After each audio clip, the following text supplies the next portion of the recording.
Hey y'all, this is Curtis Grimes, and I want to give a shout out and a special thank you to everyone associated with TNCRadio.live. TNCRadio.live, your commercial driver navigation station.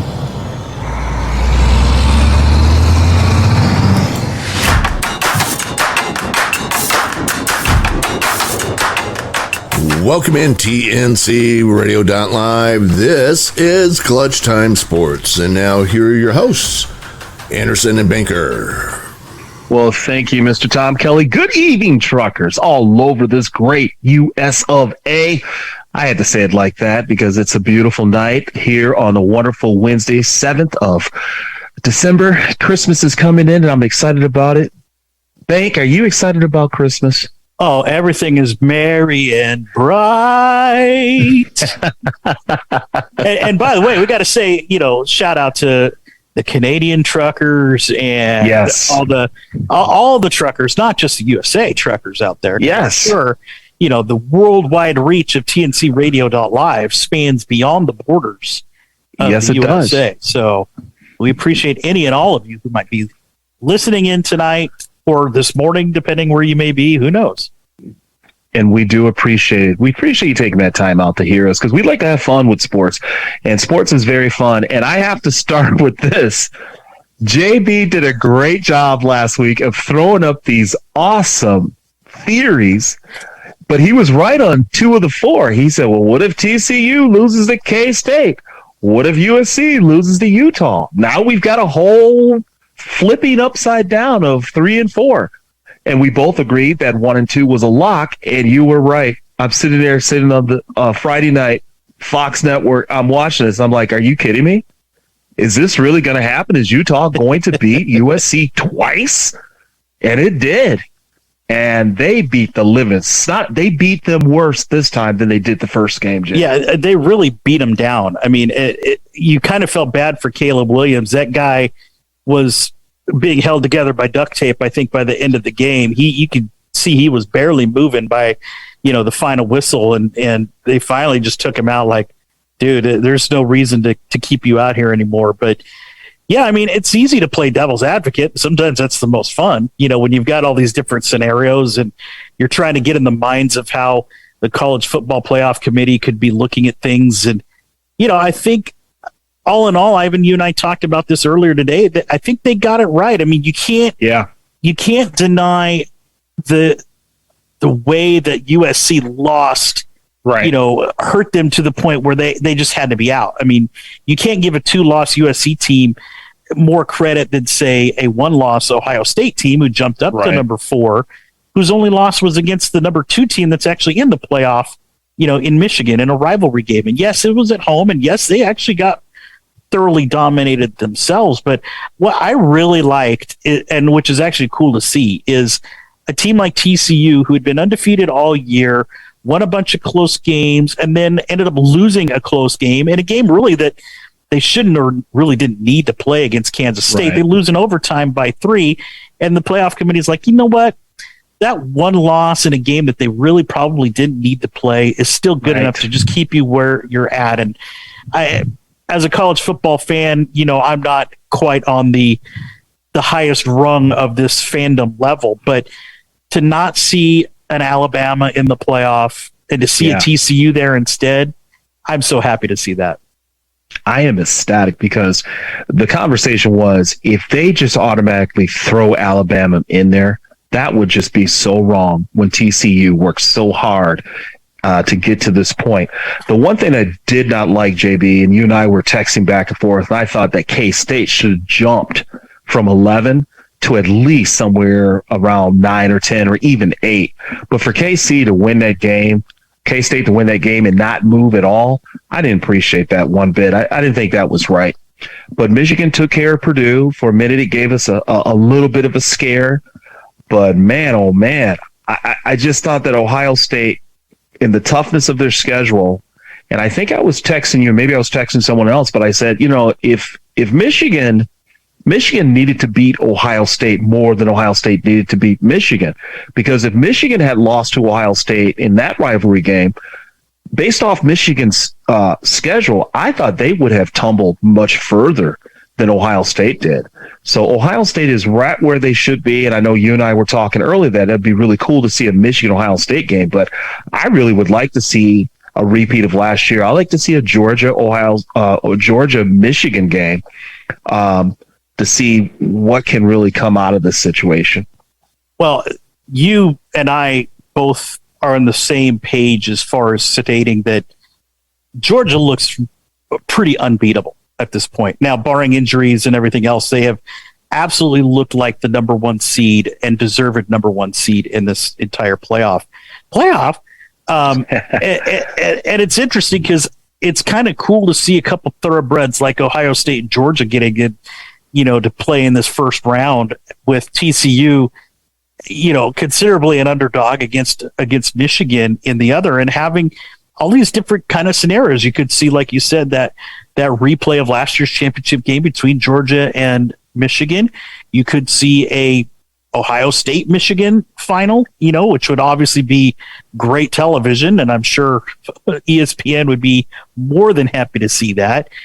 You could see TCU and Georgia, another big David versus Goliath sort of game. There are a lot of different interesting perspectives that you could be looking at with these four teams. Yeah, it's going to be fun. I mean, and I'm just kind of thinking now about the bowl season. I don't know if you ever look at the LA Times when they give you the costs or the monies that they can make from the bowls. And I'm already seeing the Bahama Bowl roll up, and the Las Vegas Bowl, and the Lending Tree Bowl, and the New Mexico Bowl, the Miami Beach Bowl. I mean, we have new names on these bowls, JB, like I've never seen in my life. Should we just be hoping for in the next 10 years the Clutch Time Bowl at some point? That would be awesome. Give me the Clutch Time Bowl. Just don't give me the Boca Raton Bowl. I always, you and I have been around a while, of course, and have been able to see the evolution of some of these names like you talked about. I mean, I missed the Pull on Weed Eater Independence Bowl, and just back when you just had the normal, let's go to the Sun Bowl. Okay, yeah. Great. Let's go to the Cotton Bowl. Yes. All right. Yeah. Orange Bowl. Anyway, I'm waiting for the Cereal Bowl to come out next. When does the Soup Bowl get played? It's just, I love the way the names come in. The money is ridiculous. I mean, I'm still kind of traditional. I like to get up and watch the granddaddy of them all. I like to watch the Rose Bowl. That deals with the history of me growing up in the Midwest and seeing the Big Ten team normally go against a Pac-12 team. So I kind of miss that, nostalgia for that. But I will say this. One of the names has survived. The Liberty Bowl is still here. And that's a matchup with Kansas and Arkansas, and that's December 28th. But the fact that the Liberty Bowl is still alive is amazing. You sure you don't want to go to the roofclaim.com Boca Raton Bowl? Between How about the Cheez-It Bowl? Yeah. The Cheez-It Bowl. Oh, my goodness. Yeah. TNCRadio.live Bowl, hosted by Tom Kelly, Ivan Anderson, and Josh Banker. Yeah, that'd be great. As a again, not a huge college football fan, it is fun for the next 2-3 weeks, leading up to New Year's, to have Saturdays where you have maybe 4 or 5 bowl games, and then you've got random ones here on a Tuesday or a Thursday night, or something like that. It could certainly be entertaining. I don't get as into it as I probably could or should be, but it's fun to see some of these teams that you don't normally see on a week in, week out basis. It is, and it's going to be real fun to see that 14 playoffs, which I'm a big proponent at making it a 16 playoff. I don't think 4 is enough, and I've already heard arguments for 8, but I really think that the Rose Bowl has given their blessing, so to speak, to expand the playoff. That was one of the remaining hurdles for the limiting teams to 4. Was not all the bowls were, in compliance and wanted to do it. So I do believe in 2025, don't quote me, they will be expanding to 8. Is it 24? Oh, okay. 2024. Okay, great. Going to be expanding to 8. 12. Good. 12? 12. Wow. That will be See, this awesome. is why we have Tom Kelly, folks. That will be awesome. It could, because without would being in the top 4, it really takes away from being in the top 25. I mean, the reason why we have the top 25 based off the old system, even before the BCS, and even with the BCS, is that you could go and win a bowl game and actually move up. And of course, you get handed the trophy of a championship. You also could split the championship. I mean, that's happened many times in the past. Yep. But that's going to be fun. Now you're going to make the top 15 really worth something, in my opinion. Well, it's just like the expansion of MLB they were talking about yesterday, and we're going to get into that free agent talk here in our next segment. But the way that MLB has expanded their playoffs has given a lot of these teams the benefit of spending money, so to speak, and keeping things more into play longer than maybe they normally wouldn't have had. I mean, I heard a great quote yesterday from Steve Phillips, who was talking about how teams like the Texas Rangers, who have went and spent a boatload of money on Jacob deGrom, they still have the Astros in their division. They still have the Mariners in the division. So what are they spending all this money on for third place for? Well, you know what? It's because of the Philadelphia Phillies. Philadelphia Phillies were third place in their division and went to the World Series.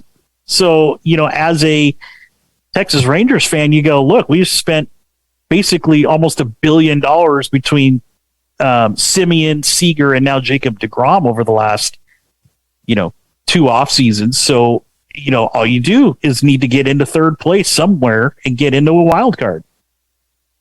Exactly. And like you said, we're going to talk on that in the second segment, and I can't wait. You listen to Clutch Time Sports here on TNCRadio.live. This is TNC Radio.live. Mental health is a topic that isn't addressed enough in the trucking industry. There are many articles, websites, and businesses that can help truck drivers live a healthy lifestyle. But what about mental health? Mental health issues are not uncommon in truck drivers.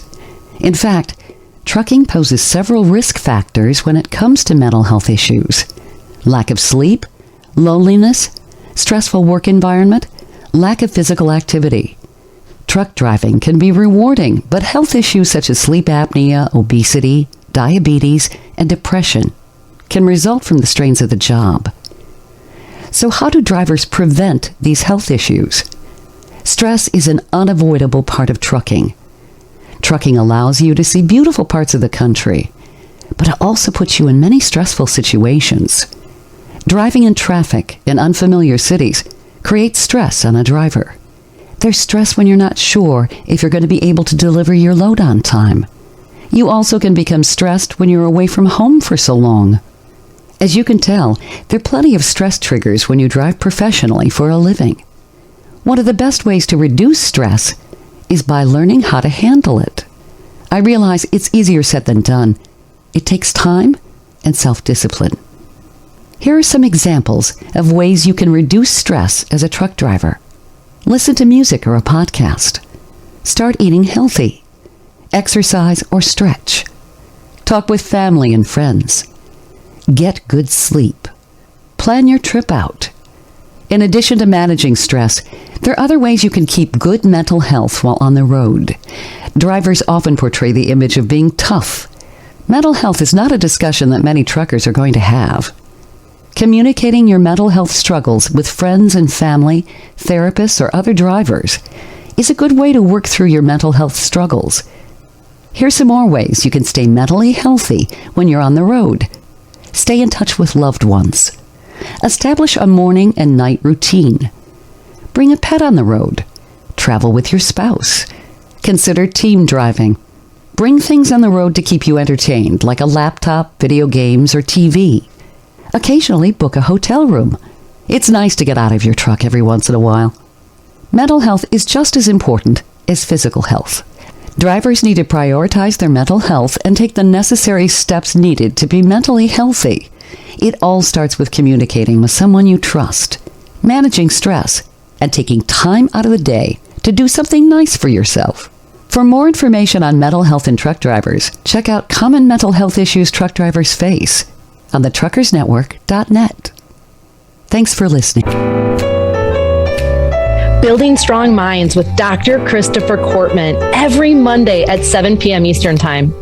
As a professional driver, you are always being told about the importance of physical fitness, your health. But what about mental fitness? On the show each week, we take on a new topic, from loneliness to the power of gratitude to how to build strong relationships, all from the perspective of a driver's life. It's every Monday on TNC Radio Live at 7 p.m. Eastern. It's Building Strong Minds.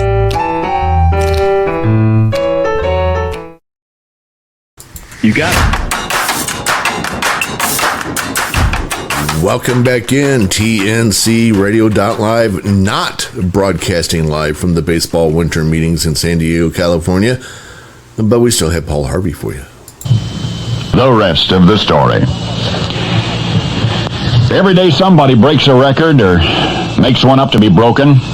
That's not a statistic, but I imagine it's true. In the news, it seems that everybody and his mother is clamoring for a crack at the Guinness Book. Here we have Alan Mackey of Beverly Hills High. Alan just balanced on 1 foot for 8 hours and 5 minutes. That's a record. Congratulations, Alan. I see Kathy Perks of West Pennant Hills, Australia, recently distinguished herself as the Nadia Comaneci of the bedroom. What I mean is that Kathy set the world record for bed making, 39.4 seconds. Way to go, Kathy.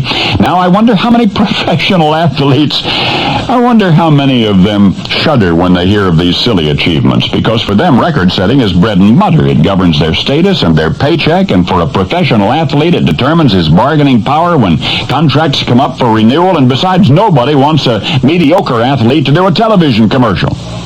Nobody wants to hear from the bums. You are familiar with the phrase. In sports, a bum is somebody who doesn't stay in, stand out, measure up, or otherwise distinguish himself.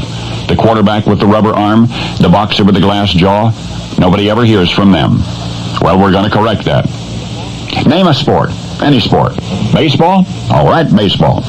The world of baseball is a curious one, a universe of facts and figures, batting averages, runs batted in, all carefully compiled in voluminous record books. But many of the professionals whose averages are recorded therein hold records that they'd rather not remember. So here are some of the all-time unrecords, and the all-time great unrecord makers who made them. Walter Johnson, American League pitcher. Walter racked up all sorts of negatives during his career, dubiously distinguished as having wound up, thrown, or accidentally hit 204 batters. That's a record for the American League. He also gave up 4,920 hits while pitching. He lost 279 games. But these are American League records. Another pitcher, Cy Young, lost more games during his career than anybody in baseball history, 315 of them. He also won a title in both leagues for giving up a whopping 7,078 hits. Well, that was a nice try, Cy. That brings us to Ty Cobb. One year he was thrown out 38 times while trying to steal bases, and that's another record. Pitcher Early Wynn is tops at walking hitters, 1,775 of them. And of the batters who did swing, 335 of them hit home runs. Another unprecedented, unwanted, unrecord. Eddie Collins bested all other players in modern baseball by making 448 errors. Well, there you have it, the Rogues Gallery, a list of all-time great baseball bums.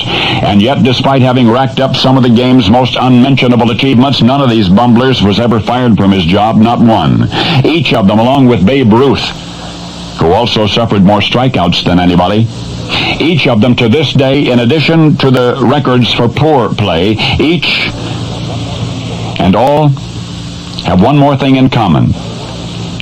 Each of them, as well as being the worst, was also the best.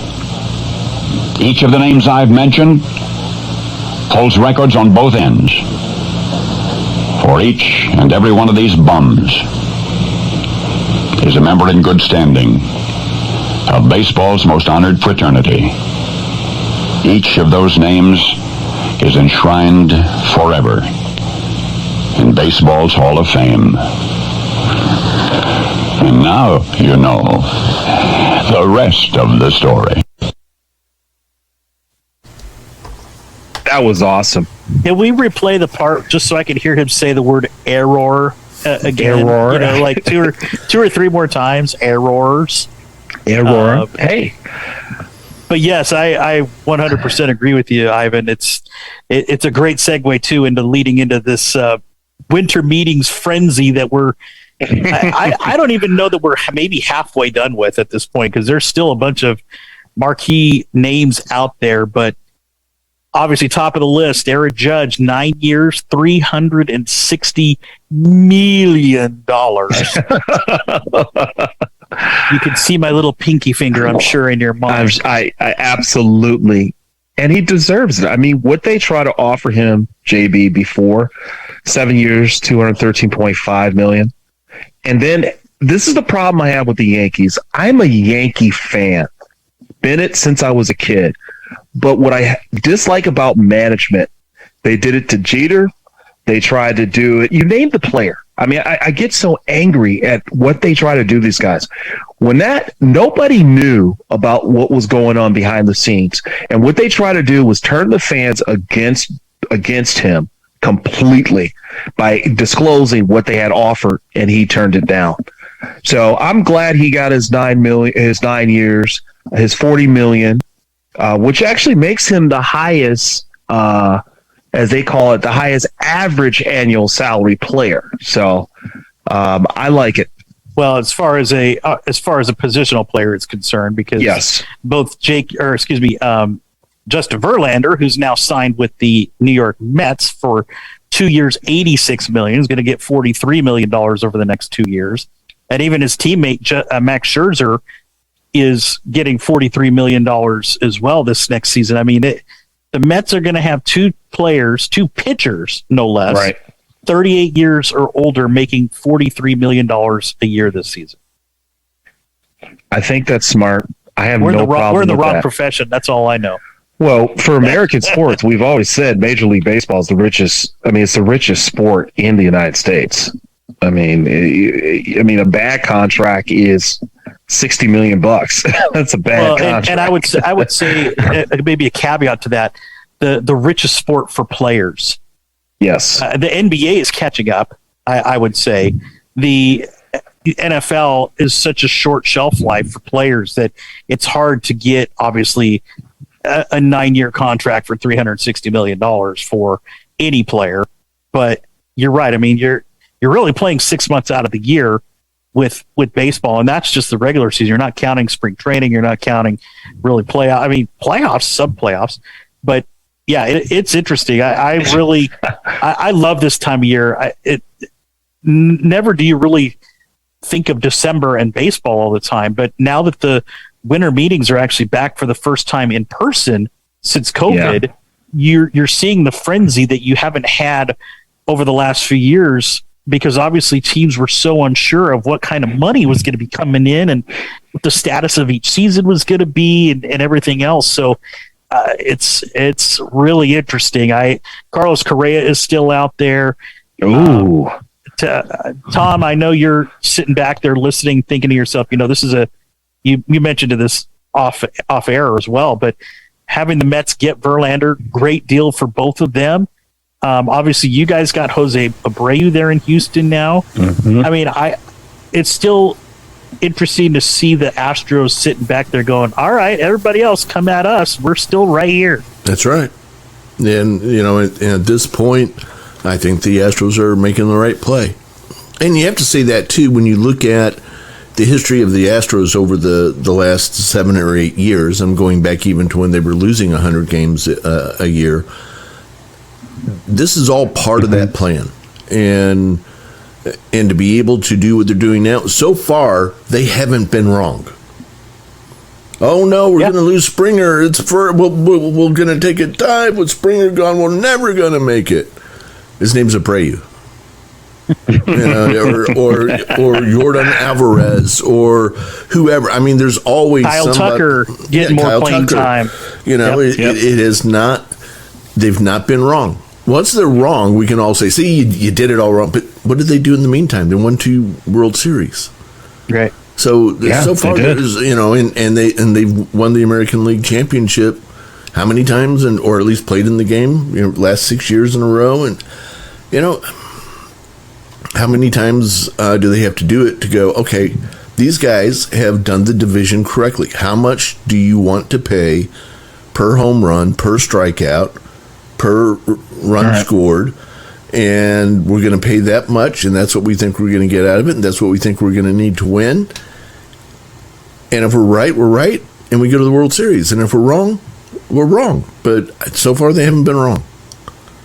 Yeah, and as a Giants fan, of course, I'm a little bit disappointed because Aaron Judge is a Bay Area guy, grew up rooting for the Giants, and Right. would have loved to have seen him in that uniform. But, you know, it's so cool to see a guy bet on himself like Aaron Judge did and go out and put up a monster year like he did. It could have went the exact opposite, obviously. Yep. Sure. And maybe he could have gotten the money that he was initially offered, or even a little bit lower. But then, you know, maybe you do a 1 or 2 year deal, get your stats back up again, and get another major deal. I mean, it's the luxury baseball can afford you. Well, and that's essentially what Carrera did, right? You know, is he went out and got him a pillow contract. They can say it's a 3-year contract. It was a 1-year contract all the way. Everybody knew he wasn't going to renew the contract, but he got himself a pillow contract and showed that he could work and do well outside of Houston, and he did that. He had a really good year. Did he have the year that, you know, the Judge did? No. But he had a great year and a really good year, and he'll get paid for it. Yeah, there's a lot of heat still on that shortstop position out there with Carlos Correa, Dansby Swanson, Xander Bogaerts, a bunch of these young guys that are still out there for the taking. It'd be surprising to see the Braves not try to keep Dansby Swanson, but I've heard him being rumored to the Cubs. I wouldn't. If I were him, why would he go to the Cubs? What's the Cubs' plan? I don't understand. That's a great question. Maybe we should ask Cody Bellinger that question. Hey, the Cubs? Yeah. Why spend that kind of money on Cody Bellinger and just let Contreras walk out the door? What? Why would you do that? Right. Why didn't you just trade him at the trade deadline when everybody thought he was leaving and he said his goodbyes in the first place? You know, why let him go at all?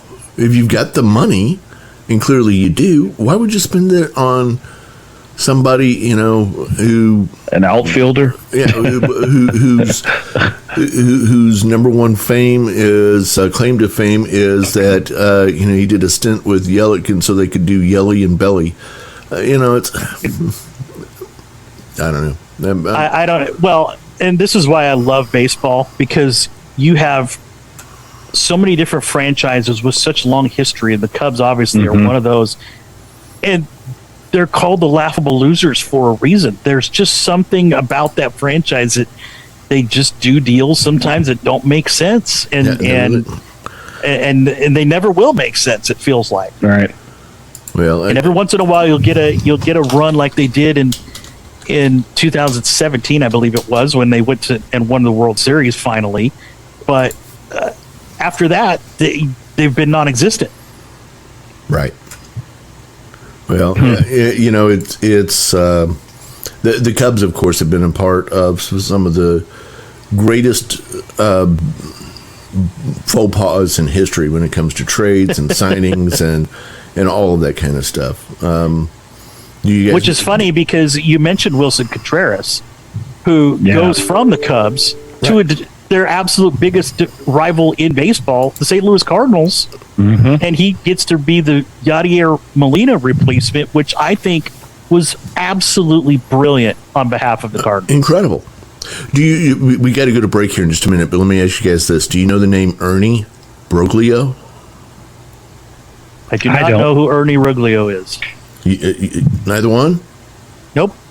He's rather famous. I would think you would know him, because after all, he was so good that the Cardinals traded him to the Cubs for a young left fielder named Lou Brock. And now we know the rest of the story.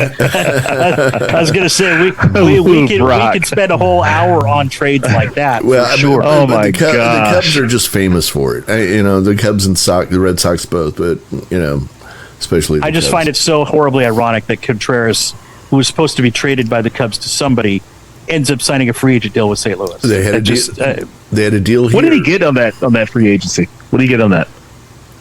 I will look that up for the exact number. Yeah, I had it here in front of me a minute ago, and I let it go by. 87.5. I said 89. That's not bad. Yeah, that's not bad. 87.5 for 3. Yeah, that's a great deal. All right, we need to take a break. We'll be back in just a couple of minutes right here. TNCRadio.live, Clutch Time Sports, Anderson and Banker. Stay tuned.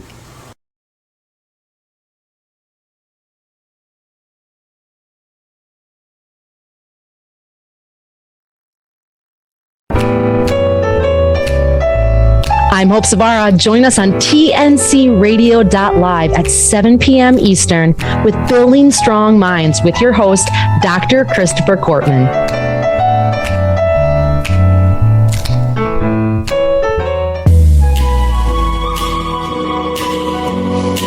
Hi, I'm Dr. Christopher Kortman, and now for the Mental Health Minute. Very often I'll have a patient who'll come in and tell me about symptoms of anxiety or about depression, and they're not sure where it's coming from. They just know that they're hurting and that they have many symptoms that they'd like to see relieved. And I'll ask them to do something for me that helps me to identify what is the chief contributor to their issue. I'll ask them to draw me a pie chart. Have you ever seen a pie chart before? I'm sure you have. Like the government has a pie chart. It's shaped like a pie and it shows spending. And say 40% of it is military and 20% is education or whatever it is, the total makes up 100% of the pie. So I'll ask somebody, draw me a pie chart of your depression.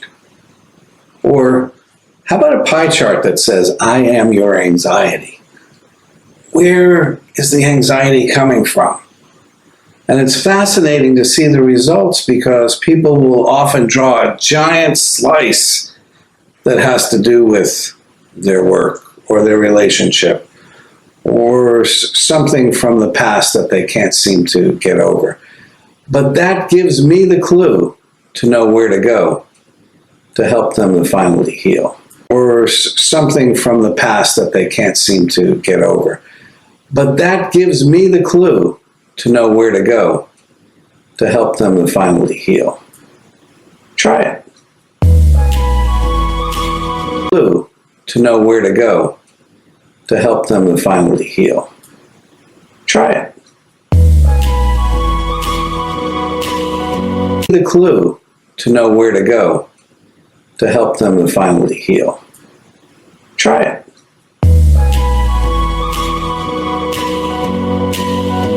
Join Shelley Johnson and Kathy Tuccaro every Tuesday at 7 p.m. Central Time for Women Road Warriors on your driver navigation station, tncradio.live.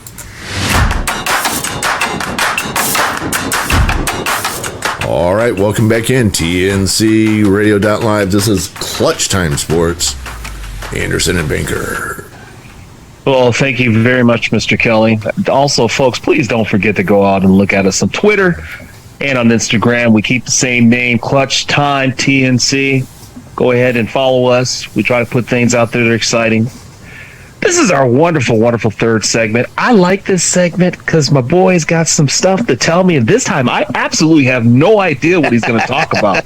None. Usually I have an inkling, but nothing.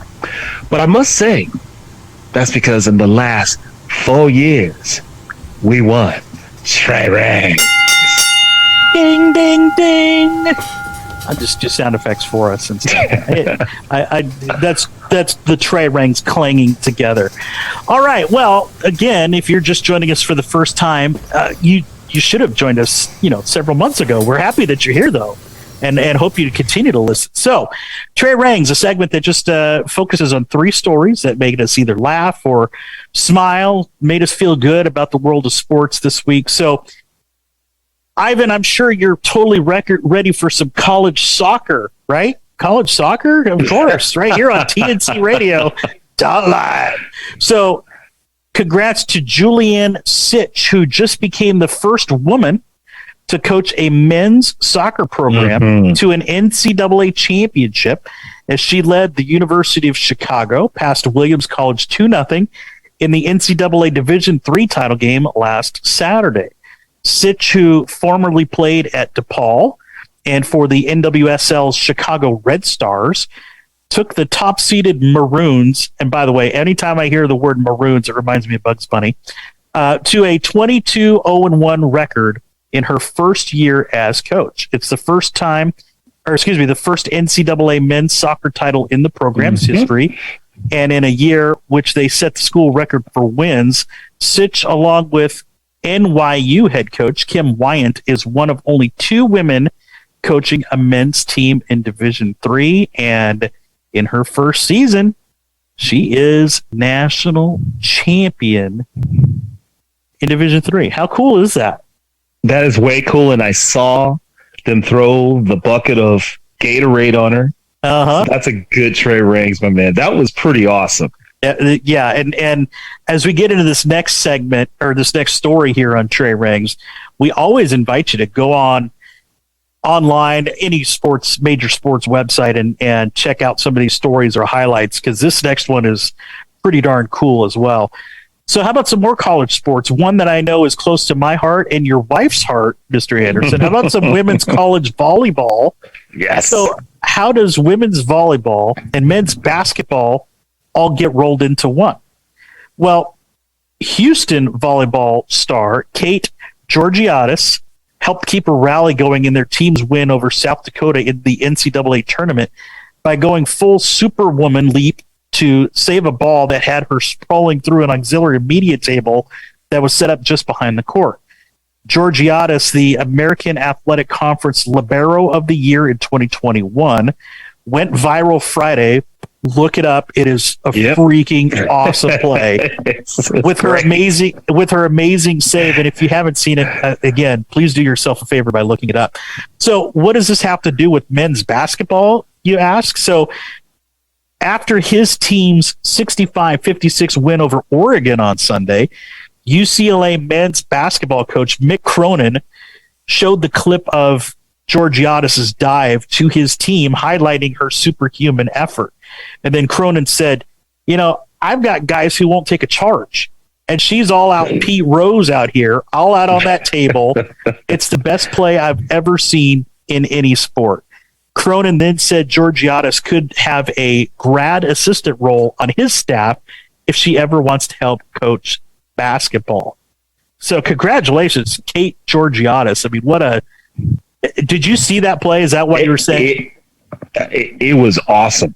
I mean, when you see it, you don't think, in your mind, you're going, is she going to stop? Is she going to stop? And she just saves that back in and dives over that table. But the thing that no one talks about is how quickly she got back up and got back on the court. Right. That was incredible. If you watch the highlight, you could have totally seen possibly her jaw hitting the back of the chair and, like busting her face open or something, or busting a tooth, but she got back in the play and actually had another touch on the ball before the play actually ended. So just ridiculous. I've got a soft spot in my heart for women's college volleyball. Always have. Me too. As well. So I know you and your whole family does too. Okay, Rang number 3, Ivan. Let's get in the holiday mood. You ready? Yes. So I'm going to ask you this question now, but don't answer. We'll save it to the end. You got it. What's your favorite Christmas album of all time? So as you think about that, what if I said you might be able to add one to your list this year? So Philadelphia Eagles lineman Jason Kelsey, Lane Johnson, and Jordan Mailata have joined a bunch of local A-list musicians in Philadelphia for something pretty awesome. They've created a 7-song Christmas album called A Philly Special Christmas, which proceeds will benefit the Children's Crisis Treatment Center there locally. The album is executive produced by former Eagles linebacker Connor Barwin and will feature appearances by quarterback Jalen Hurts, wide receiver A.J. Brown, defensive end Brandon Graham, and linebacker Hassan Reddick.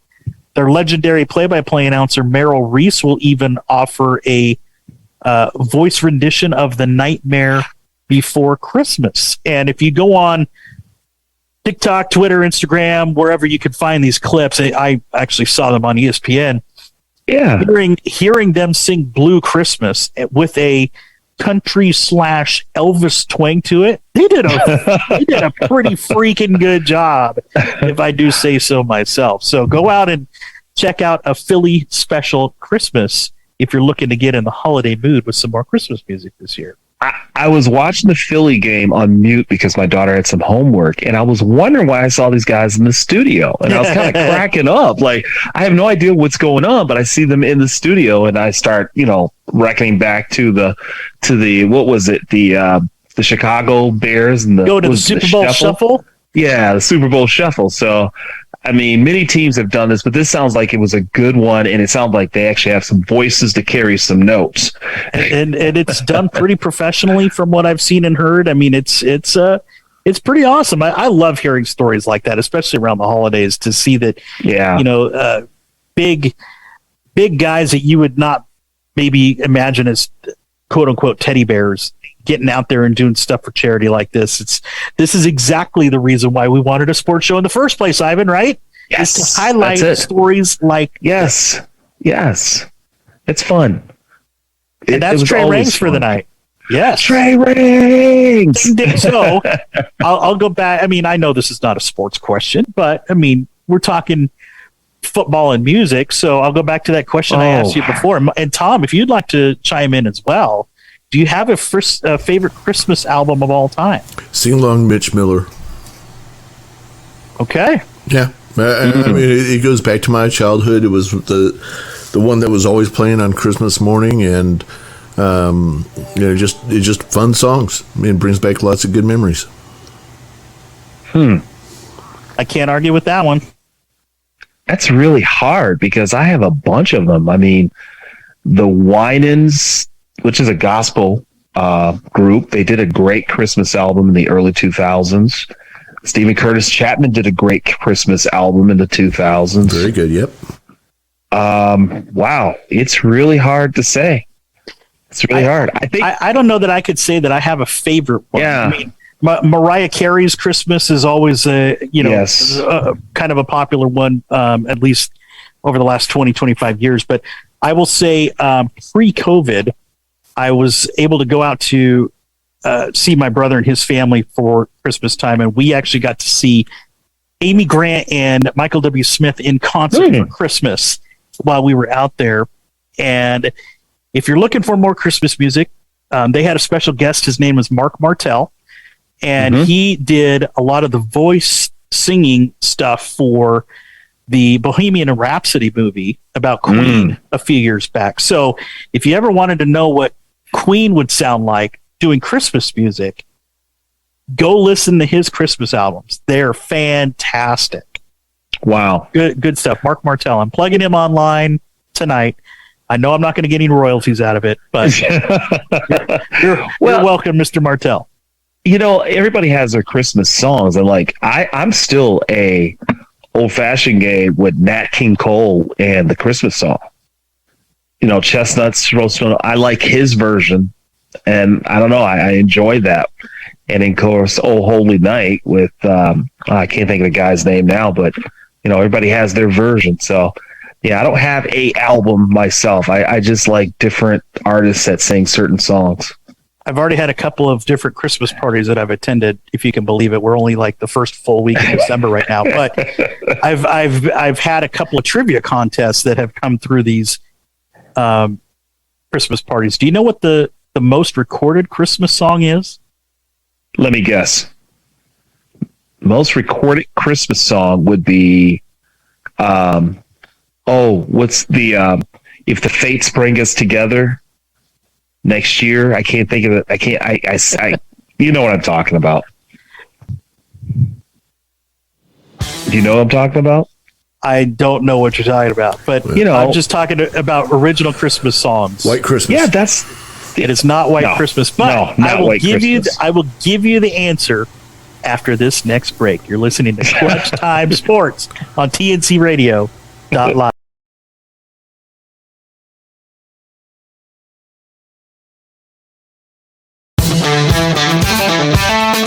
I'm Shelley Johnson with Kathy Tuccaro. You can hear us Tuesdays on TNCRadio.live at 8 p.m. Eastern on Women Road Warriors. And don't miss Steve Summers' Overnight Drive right here on TNCRadio.live. Weeknights, midnight to 5 a.m. Eastern. Brought to you by Hot Shot Secret. This blog on tncradio.live is brought to you by the Truckers Network at app.thetruckersnetwork.net for truck driving jobs for drivers under 21. So you just turned 18 and you're ready to find a job as a truck driver. But why is it so difficult? According to the United States federal law, a person must be 21 years old to drive a commercial vehicle in interstate commerce.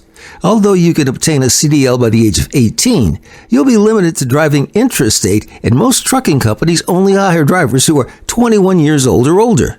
Also, insurance rates are much higher for trucking companies that employ drivers under the age of 21. But that doesn't mean there aren't truck driving jobs available before you turn 21. There are many jobs you can qualify for at just 18 years old. Although the majority of the truck driving jobs will be within your state lines, it's still a good idea to get your foot in the door and get a few years of experience before you turn 21. Under 21 Pilot Program. The FMCSA launched an under 21 pilot program that helps Reserve and National Guard members ages 18, 19, and 20 explore civilian trucking careers. Commercial truck drivers are in high demand, and this program helps trucking companies hire disciplined and experienced drivers. For more information, visit www.fmcsa.gov/under21 military-drivers-info. Towing and recovery. Driving a tow truck is typically an intrastate job. While there's no age restriction, besides being 18 years old, some companies may still require you to be 21. Check with some of your local towing companies and ask what the age requirements are. Local delivery driver. Working as a local delivery driver is a great way to gain experience in your trucking career. You could start working for a local store or warehouse and deliver goods right to a customer's door. Here are a few places you can look for local delivery jobs: furniture stores, lumber yards, office supply stores. Dump truck driver. Driving a dump truck may not be your dream job, but it gets your foot in the door, and you can work close to home. Most local businesses will need dump truck drivers to move building materials, dirt, garbage, or other freight. Most truck driving jobs won't become available until you're 21, but you don't have to wait until then to start gaining experience. Getting a few years of experience on your resume before applying for big trucking companies will help during the hiring process. This blog on tncradio.live is brought to you by the Truckers Network at app.thetruckersnetwork.net.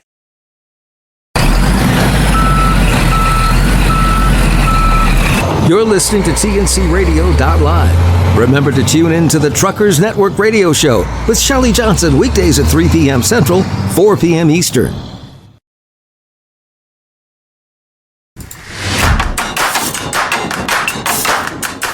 Welcome back in TNC Radio.live. This is Clutch Time Sports with Anderson and Banker. Thank you, Mr. Kelly. JD, you mentioned Trey Rings, and I have to talk about this, how the coach won her Division III, female coach won Division III soccer, so I thought that was a great segue into the FIFA World Cup.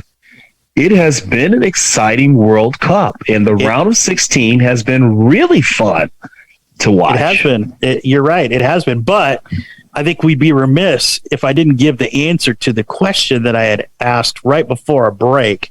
Because I know if we keep talking, we're going to forget the answer. You know what the most recorded Christmas song of all time is? Please tell me.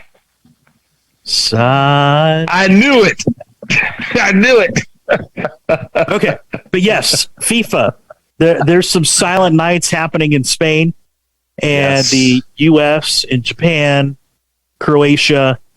I know it's not a silent night in your house as your wife is of Dutch descent and has her orange jacket loud and proud as they will be facing Lionel Messi and Argentina this weekend. I will be rooting for them, not Argentina, but for the Netherlands, of course. Thank you. Well, yeah, I want to be able to say that, the team that knocked out the U.S., wins it all, right? Yeah, exactly. And you have to say, they're not even called the Netherlands. They're just called orange. I mean, that's the only team in the World Cup is named after a color. Should we give props to Charles Barkley, by the way, for the Netherlands win against the U.S.? Did you see that? No, what did he say? Charles Barkley, as you probably know, is known for his guarantees. And before the Saturday game between the Netherlands and U.S. last week, Charles Barkley did one of his, the U.S., hey, I guarantee they're going to beat the Netherlands. And the Netherlands actually, I almost used this for Trey Ranks, by the way. The Netherlands actually put a media post, thanking Charles Barkley for their win on Saturday. It was classic. But yes, the Netherlands, England looks great. Brazil looks fantastic. Oh my goodness. Portugal looked great yesterday. That England-France game coming up is going to be ridiculous. It's anybody's ball. My money is on France, the Netherlands, and I have to say Morocco. You beat Spain. I don't know. You know what? Did you see that Portugal sat or did not start Cristiano Ronaldo, and the guy goes in there and has a hat trick? Isn't that crazy? Well, Ronaldo did not have a hat trick. No, the gentleman that replaced him had the hat that's trick. right. Yeah, you're right. Yeah, his replacement did. Yep. I love, again, I'm not a big soccer guy, never have been, probably never will be. But when you get great stories, you're going to get Morocco versus Portugal. You got Netherlands, Argentina, Croatia, Brazil. Croatia's an interesting story. And then England and France, that's your final 8. You could have, let's say, England or France against Portugal. You get Ronaldo against one of those big teams. You could get Netherlands and Brazil or Argentina, Brazil, Battle of South America. That's I don't follow soccer really, even English Premier League or anything like that. The only times I really ever follow it are during the Olympics or even during the World Cup here when it's just country versus country, because I honestly I don't care to keep up with all the different stars that keep moving here and there. And there's so many different leagues between Premier League and the Bundesliga out in Germany, and you got all the leagues in Central and South America, and you got MLS here. It's not like the NFL. You got one league. That's it. Not hard to keep up with that. It's been really fun, and just hopping on the Americans real quick. This is the first time in our history that we actually have 30 players, and 30 of the players that were in the American team actually play in the Premier League. U.S. men's take these 30 great guys that are playing in the Premier League for the first time in American history. We've got 30 guys. Build on this, make a plan, learn European soccer. And I'll tell you what they showed me is that they are not scared to play against any European team. And that's exactly what we needed. So I'm happy for them for what they did. They came into this tournament as the second youngest team in the tournament period. So if you can get those guys to stick around and commit for another 4 years, you've already got the experience that you got getting out of pool play this year. And, really fighting tooth and nail with Netherlands really until the last 10 minutes really of that game. I can totally see them building on, the heroism of Christian Pulisic and everybody else, and seeing how that develops over the next 2 years. Oh, it's going to be fun. They've got a great keeper. The Netherlands really should have scored 6 points, but the keeper was just incredible. Yeah, Turner. Oh my gosh, Turner was ridiculous. Tim Weah is really good. Great. I like him too. Yeah, he was really good. They've got some building blocks there, and I hope that they keep the coaching staff around long enough too to get that cohesion with their players and build sort of a franchise out of this, because it's been a while since the Landon Donovans of the world, kind of were part of the conversation. And Dempsey and all that. One of the things that they have to do if these guys are going to play in the world standing is that they're going to have to take those breaks like they do in the Premier League. The Premier League, they take those breaks to play in their different various country teams, and we're going to have to do that here too. There's a lot that we have to learn about soccer abroad than how we play it. And no, I do not watch the MLS. Nothing against it. But the Premier League comes to my house on Saturdays, and it's a different style of soccer. It is, and there's obviously a much richer history to that. But thanks, everyone, for tuning in this week. Clutch Time Sports. Don't forget to check us out on Twitter and Instagram, as Ivan mentioned earlier, at Clutch Time TNC. Ivan, have a great week, my friend. We'll see you next Wednesday night right here, 6 o'clock Pacific, 9 Eastern. You got it, man. I'm hungry. Let's go eat. Good night, everybody. Good night.